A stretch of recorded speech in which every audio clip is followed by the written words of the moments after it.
What's going on, guys? BriarRabbit. And what is this? It's a gameplay commentary. How random is this? So it's been a while since I actually put up a gameplay commentary. That's normally what I do, but I've just been so busy with other videos lately that, I've just been distracted. So I had a choice today. Do I play a little Call of Duty Ghosts, which I really have been missing, or do I play a little Titanfall, which I've also been missing? And I decided to play a little Titanfall because I want to get that Gen 2 achievement it's for achieving Gen 2 before the end of March. So I'm pretty close. I think in this gameplay I actually level up to 41. I think you got to get up to 50. Maybe I'm wrong. Tell me in the comments if I'm wrong about that. But I believe there's actually an achievement for getting up to Gen 2 during March, and I definitely want to check out that achievement. It sounds like a fun achievement to have in the bank. So I decided to play a little Titanfall, and I, for the first time, checked out the triple threat, and I am enjoying the triple threat. So the triple threat is kind of like a grenade launcher for your Titan, and I had it paired up with the Stryder, and man, that was a lethal combination because you can just zoom right in, throw the grenades out there, and zoom back out. It's really effective against infantry. You can chuck those grenades right into windows and clear out buildings. I mean, the thing is absolutely nasty. Right now, it's my absolute... Oh, this guy gets turned on. Ouch! So right now, that's like my favorite combination. With the Stryder, you can zoom in, get real close with that grenade launcher because it doesn't shoot very far. That's its biggest weakness. It does a ton of damage against Titans. It takes them down really quick.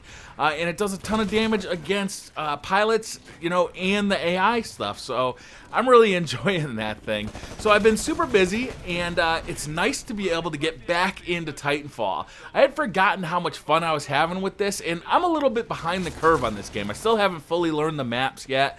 I feel like I'm... kind of mid-pack in most of the lobbies. Every once in a while I kind of excel, but I never have like those 100+ attrition point games that seem to be kind of the baseline on YouTube. Like you got to have like a 100-point game in Titanfall to kind of, be posting it on YouTube, and that's not where I'm at with Titanfall. I'm still learning the game, I'm still learning the maps, I'm still kind of learning strategy. I find that I'm a little bit too aggressive at the beginning of the match, and I try and jet all the way across the map, try and flank the enemies, but in the process I let too many pilots behind me, I end up getting shot in the back. So like I said, I'm still learning the game. I feel like confident with the controls at this point. I gotta think that a scuff would be a huge advantage. Scuff are the controllers that have the paddles, and allowing you to jump and aim in this game seems to be even more valuable than it was in Black Ops 2. In Ghosts, it doesn't seem to be that big a deal because it's a much slower paced game, and the jumping through doorways to kind of surprise enemies doesn't seem to be as valuable as it was in Black Ops 2. But in this game, obviously it's valuable because you're just jumping around constantly, and to not have to take your thumb off of the control stick so you can still be aiming, shooting, and jumping all at the same time. That seems like it's right up the Scuff's alley. So I got one of those. I didn't order it yet, but I'm definitely going to be ordering one very soon. Because for Titanfall, I feel like it's almost a no-brainer. It's just automatically going to improve your game because you're not going to have to take your thumb off of the stick when you are jumping around. So the big news of the week is Facebook buying the Oculus Rift, and it seems like everybody is confused about this. Nobody can quite figure out why they chose to buy the Oculus Rift. Some people have said, well, maybe they want to incorporate virtual reality into Facebook somehow. I don't see that being the case. I mean, Facebook, it just doesn't lend itself to that technology. Mark Zuckerberg, I don't know if he's a gamer or not, but maybe at some point he got a demo of this thing and just said, you know what, instead of having all of our eggs in one basket, let's buy Oculus Rift. This thing is definitely going to be successful. We can help make it successful by advertising it on Facebook. Maybe that's what they're thinking. Maybe this is just Mark Zuckerberg's pet project. He'll throw, however much, $200 million or $2 billion at this thing and, see where it goes. Maybe that's what it is. It is a really tough one to figure out. It is really bizarre. Of all the companies to buy Oculus Rift, you'd think that it'd be like Microsoft or even like a controller company, or obviously PlayStation has their own solution, maybe Apple. It's just such a bizarre team up of Facebook and Oculus Rift that I think it's kind of got everybody on their heels, and it's really hard to kind of picture what would Facebook do with the Oculus Rift? And what I'm hoping they're going to do with the Oculus Rift is actually just kind of leave these guys alone.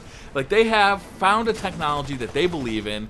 They say, hey, you know what? Maybe it's not our core competency, right? It doesn't really mesh well with Facebook, but why not get our eggs into more than one basket? Why not kind of spread it out a little bit so that maybe Facebook becomes the next MySpace? It's just not popular anymore, but we still kind of got this gaming thing happening. You know, games are big on Facebook.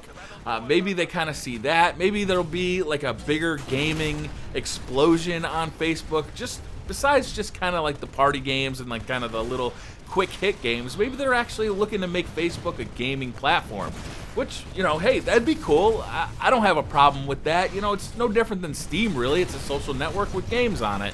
And there's different people on it now.